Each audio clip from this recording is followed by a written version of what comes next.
తాకట్లో ఉన్న మీ బంగారాన్ని విడిపించి ఆ రోజు ఆన్లైన్ రేటుకి కొంటాం. Sharma gold company. నమస్కారం, వెల్కమ్ టు సుమన్ టీవీ. నేను గీతాంజలి. శ్రావణ మాసంలో విశేషంగా మంగళగౌరి వ్రతాలను ఆచరిస్తున్నారు. అయితే మరి ఈ రెండవ శ్రావణ మంగళగౌరి వ్రతం ఎలా ఆచరించుకోవాలి, మరీ ముఖ్యంగా ఆ రోజు ఇంకా విశేషం అంటున్నారు ఏకాదశి రావడం. శ్రావణ మాసం ఏకాదశి పుత్రద ఏకాదశి అని అంటారు. మరి ఆ రోజు ఉపవాసాలు ఉంటారు కొంతమంది. మరి మంగళగౌరి వ్రతాన్ని ఎలా ఆచరించాలి, లేదు కేవలం ఏకాదశి వ్రతం చేసుకుందాం అనుకుంటే కనుక ఆ విధానం ఎలా ఉంటుంది, ఎటువంటి నియమాలు పాటించాలి, అలాగే ఎటువంటి నైవేద్యం ఆ రోజు మనం సమర్పిస్తే మంచిది తెలుసుకుందాం. వీటి గురించి వివరించేందుకు ప్రస్తుతం మనతో పాటు ఉన్నారు ప్రముఖ జ్యోతిష్యులు బ్రహ్మశ్రీ నందిభట్ల శ్రీహరి శర్మ గురువు గారు. వారితో మాట్లాడదాం. గురుగారు నమస్కారం అండి. వాగర్థావివ సంపృక్తౌ వాగర్థ ప్రతిపత్తయే జగతః పితరౌ వందే పార్వతీ పరమేశ్వరౌ. ఆదిత్యాయ చ సోమాయ మంగళాయ బుధాయ చ గురుశుక్రశనిభ్యశ్చ రాహవే కేతవే నమః. శృంగేరి జగద్గురు పీఠాధిపతులకి, కంచి పీఠాధిపతులకి నమస్కారములు తెలియజేసుకుంటూ కార్యక్రమాన్ని ప్రారంభిద్దాం. గురుగారు, మంగళగౌరి వ్రతాలు మొదటి వారం చాలా చక్కగా ఆచరించారు అందరూ కూడా. ఈ రెండవ వారం కూడా అయితే ఇప్పుడు విశేషం ఏకాదశి కదండి. చాలా విశేషమమ్మా. శ్రావణ మాసంలో శుద్ధ ఏకాదశి మంగళవారంతో రావడం అనేటువంటిది చాలా గొప్పదైందిగా చెప్పవచ్చు.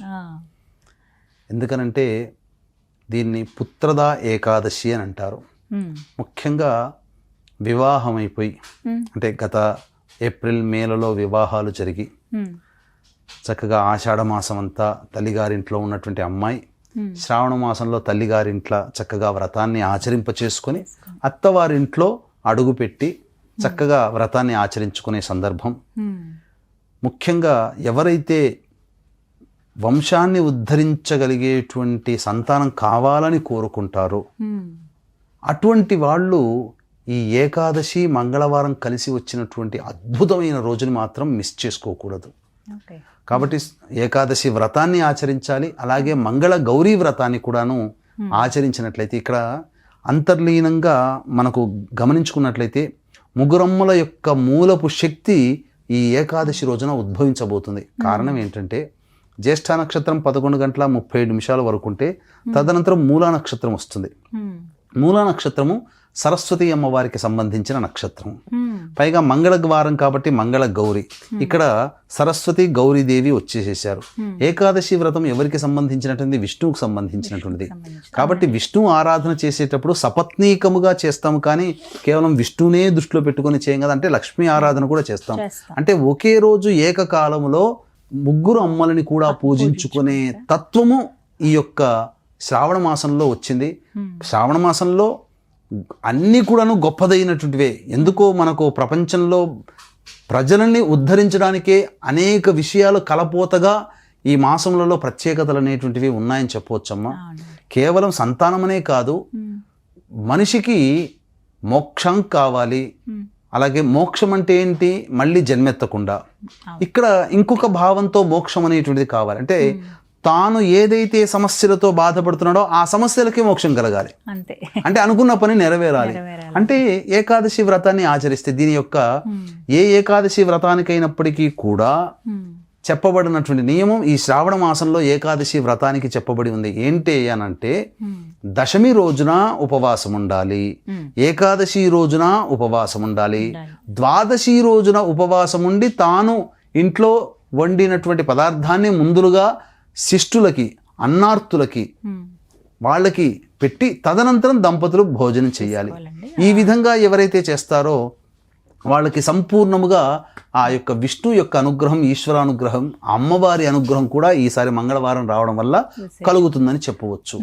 కాబట్టి ముఖ్యంగా చాలామంది చేసే తప్పేంటంటే ఈ యొక్క నామస్మరణ అంటే ఉపవాసం ఉంటూ దైనందిన కార్యక్రమాల్లో ఉంటుంటారు, ఆఫీసులకు వెళ్ళక తప్పదు.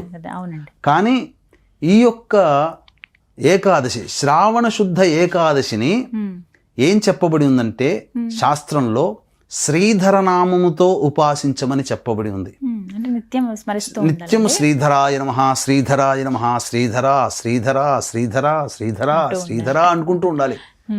ఈ యొక్క ఏకాదశి రోజున పౌర్ణమి వెళ్ళిన తర్వాత కృష్ణపక్షంలో వచ్చే ఏకాదశి రోజున జనార్దన నామధేయంతో ఉపాసించుకోవాలి.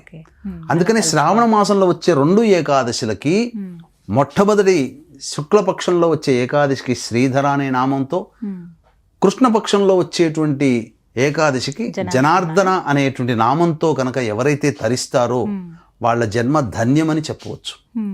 కాబట్టి ఈ విధంగా వీక్షించేటువంటి ప్రేక్షకులు విష్ణు యొక్క ఆరాధన ఈ విధంగా చేయాలి. అయితే దశమి రోజున ఉపవాసం ఉంది కాబట్టి కొన్ని నియమాలు అనేటువంటివి ఉన్నాయి. ఈ నియమాల్లో ముఖ్యంగా ఎవరైతే చక్కటి సంతానం కావాలని కోరుకుంటారో వారు ఆ దంపతులు విధిగా ఉపవాసం ఉండాలి. దంపతులు అంటే యువకులే కదమ్మా, ఉండగలుగుతారు. కాబట్టి ఖచ్చితంగా మద్యపానము, ధూమపానము, మాంసాహార భోజనము నిషిద్ధము. దశమి రోజున, ఏకాదశి రోజున, ద్వాదశి తిథి రోజున ఈ 3 రోజులలో దాంపత్యము నిషేధము. అలాగే భూషైన వ్రతం అనేటువంటిది ఉండాలి.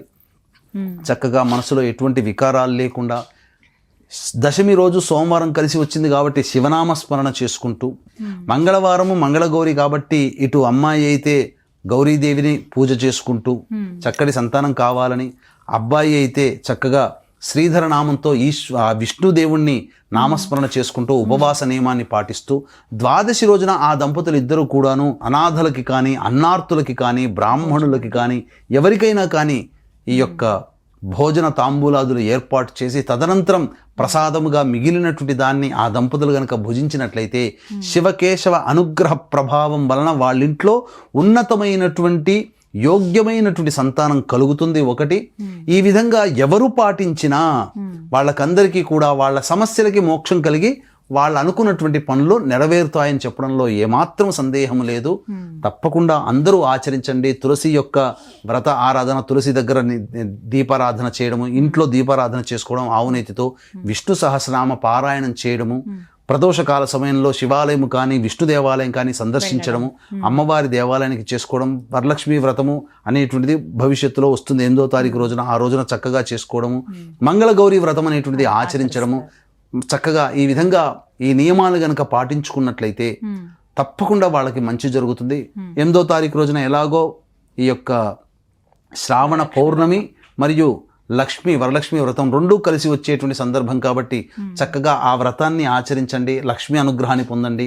అలాగే మన పీఠం ఆధ్వర్యంలో రాత్రి 9 గంటలకి నిశీ సమయంలో శ్రావణ లక్ష్మీ పౌర్ణమి మరియు వరలక్ష్మి వ్రతం కలిగినటువంటి సందర్భంగా ప్రతి మహిళ వరలక్ష్మి వ్రతాన్ని ఆచరిస్తారు.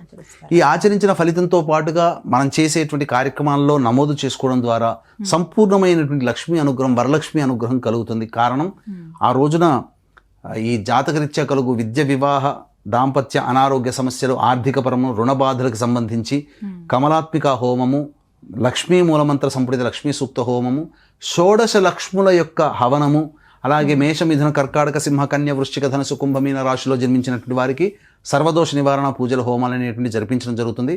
ఆ రోజు సాయంకాలం అనగా 8వ తారీఖు సాయంకాలం 6 గంటల లోపల నమోదు చేసుకోవచ్చు. కేవలం 41 మందికి మాత్రమే ఈ కార్యక్రమంలో అవకాశం ఉంటుంది. ఈ కార్యక్రమంలో నమోదు చేసుకున్నటువంటి వాళ్ళకి తామరమాల మీకు అందివ్వడం జరుగుతుంది.